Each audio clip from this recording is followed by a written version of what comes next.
China is a nation that has developed at a blistering pace over the past decades. But the downside of this development is that China also started to emit a lot more CO2. But is it true that, as is often claimed, they are really the biggest CO2 emitter? The answer, surprisingly, is both true and false. First, we will look at CO2 emissions overall. In 2020, China was indeed the biggest emitter. It emitted 31% of the world's CO2 emissions. For comparison, the United States emitted 13%, and both the European Union and India emitted 7%. But hold on, the picture does change substantially when we go back in time. Focusing on China, the US, and the EU, we can plot the same percentage emissions going back to 1950.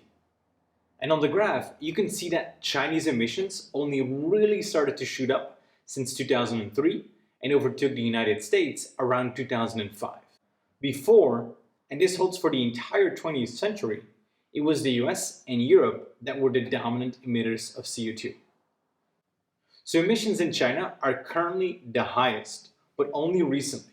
And another important factor in this story is population. After all, China had a population of 1.3 billion in 2020. So let's look at the same graphs, but now using emissions per person. In 2020, the average person in China emitted 7.7 tons of CO2. That is about half of what the average American emits and 2 tons more than the average European. Now, going back in time, we can again see some dramatic shifts from the past. This graph now shows the emissions per person going back to 1950 for China, the US, and the EU. Similar to before, we can see that Chinese emissions per person started to increase strongly around 2000. But in contrast to before, Chinese emissions per person never became the highest. They only converged to EU levels while staying substantially below those of the United States.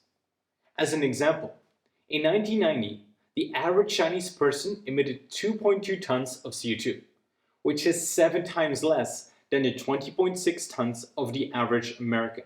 So to conclude, China currently emits the most CO2, but it is a quite recent phenomenon. In addition, if you look at it per person, the average Chinese still only emits half of their American counterpart. Thank you for watching. If you like this video, please leave a like, and I'll see you in the next video.